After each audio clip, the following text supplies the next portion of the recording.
자, 보상 한도액의 결정 방법. 이건 중요합니다. 이해를 잘 하셔야 돼요. 그리고 시험에 관련되는 계산 문제하고 다 연결이 되어 있기 때문에 이건 잘 이해를 하세요. 제가 천천히 설명드릴게요.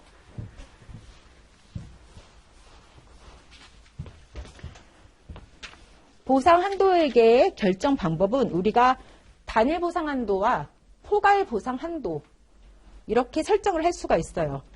총 보상 한도는 우선 놔두고, 그럼 단일 보상 한도는 뭐냐? 우리가 대인 사고와 대물 사고가 발생을 하죠. 대인은 여러분들이 알고 계신 것처럼 사람이 다치는 경우예요. 대물은 내 물건이 망가지는 거죠. 자동차는 자동차 사고가 나서 차가 망가지는 거고, 내 게 아니라 네 거, 피해자 거. 다친 것도 내가 다치는 거 말고 네가 다치는 거. 그런 부분들에서 한도를 정해놓는 거죠.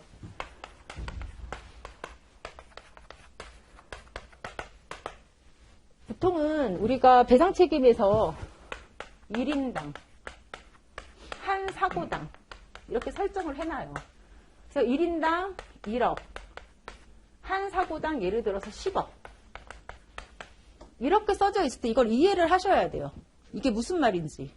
1인당 1억이라는 얘기는 사람이 다쳤을 때 네가 다친 손해액이 1억이 됐든 2억이 됐든 3억이 됐든 최대치로 보상할 수 있는 금액은 1억까지예요. 네. 다행히 1억 미만으로 사고가 나서 8천만 원이라면 8천만 원 보험자가 보상이 가능하겠죠. 그래서 이 1인당에 대한 부분들은 인당에 대한 보상 한도로 설정해 놓은 거예요. 그럼 사고당은 뭐예요? 네, 말 그대로 사고당. 그래서 1인만 사고 난 게 아니라 A도 다치고 B도 다치고 C도 다쳤어요. 그런데 A 손해액이 1억 2천, B의 손해액이 8천, C의 손해액이 9천.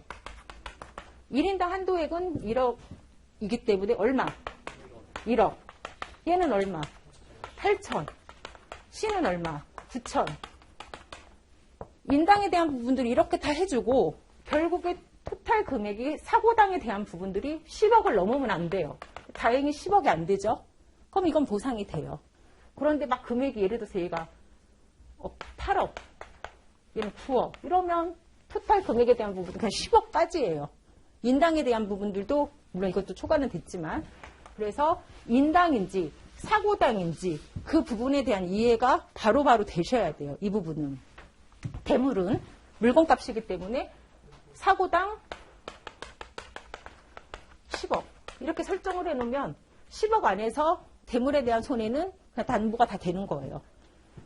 이게 바로 우리가 이제 단일 보상 한도라고 이렇게 이해를 하시면 되고요. 그 단일 보상 한도 예시에 대한 문제는 옆에 박스에 만들어 놨어요. 날개에. 지금 풀어드렸던 그 내용이에요. 갑은 1억 2천, 을은 8천만 원 손해가 났기 때문에 1인당에 대한 부분들은 갑은 2천만 원 못 받죠? 누가 해줘요? 네, 가해자가. 피보험자인 가해자가 자기 주머니에서 2천만 원 해줘야죠. 보험에서 그거 줬다고 그냥 그거 먹고 떨어져라 이거 안 돼요. 그래서 그러한 부분들을 하고 이게 단일 보상 한도고 그럼 포괄은 대인 대물에 대한 부분들 구분 없이 그냥 뭉뚱그려 만들어 놓은 거예요. 뭉뚱그려 만들어 놔서 그냥 전체에 10억 원을 이렇게 설정을 해 놓으면 홍길동, 아니 A는 아까 1억 2천이었죠. 1.2억. B는 8천. 그리고 대물사고 2천이면 합산 금액이 10억 안에 있기 때문에 다 담보가 돼요. 그래서 다 보상이 된다라는 거예요. 그래서 이렇게 이해를 하시면 돼요. 그런데 여기에 또 총 보상 한도가 설정이 되어 있는 경우가 있어요. 총 보상 한도는 뭐냐? 우리가 그 임보험하고 달리 우리가 일반적으로 예를 들어서 임보험은 진단 한번 받아서 이거 받으면 더 안 주거나 이렇게 되잖아요. 근데 배상 책임은 그런 게 없어요. 우리가 사고 났을 때 2022년도에 내가 교통사고를 3월에 냈어요. 내가 가해자야. 그때 제가 책임보험만 가입이 되어 있어서 그걸 다 소진해버렸어요. 그러면 제가 운전을 개팍하게 해서 지금 학원 오기 전에 또 사고를 낸 거죠. 그래서 그 사람이 또 손해를 입었어요. 그래도 다시 한도가 살아나서 보상이 된다라는 거예요. 그런데 총 보상 한도액은 총 보상 한도액은 뭐 10억으로 설정이 되어 있다.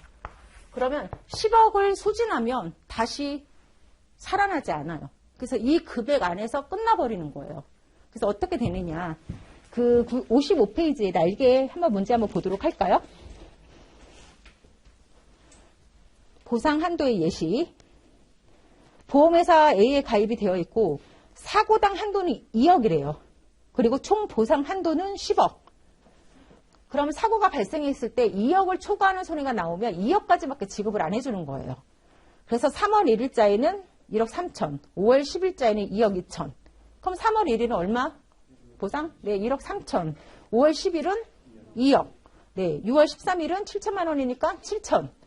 다 해주고 12월 10일인 경우에 한번 볼까요? 12월 10일은 1억 7천만 원에 대한 손해배상이 났기 때문에 사고당 한도는 2억이라 그 2억 안에 들어가서 원래 보험자가 보상이 가능해야 돼요. 그런데 뭐가 문제냐? 네, 우리가 총 잔여 한도가 결국에는 금액이 얼마 안 남았어요. 5천만 원밖에 안 남아서 쭉 계산을 하다 보니까 보험자가 보상을 하다 보니까 그래서 5천만 원 보상이 되고 총 보상 한도액까지 지급을 해준다라는 거예요. 그래서 계산 문제가 나올 때 이 부분을 여러분들이 보셔야 돼요. 사고당 한도인지 총 보상 한도인지 이 부분을 잘 체크를 하셔서 문제를 풀으셔야 된다는 거예요. 그러니까 어려운 건 아니지만 여러분들이 그런 부분들을 놓칠 수가 있죠. 시험은 점수가 얼토당토하게 떨어지실 분들도 있지만 지금은 평점이 조금 못 미쳐서 떨어지시는 아까운 그런 상황들이 되게 많이 있어요. 그럼 여러분들은 공부를 악착같이 해서 내가 더 많은 것들을 알아야겠다가 아니라 내가 알고 있는 범주에서 실수를 하지 말아야겠다라고 생각을 하셔야 돼요. 그게 중요해요. 그러니까 이러한 부분들 놓치시지 말라는 거죠.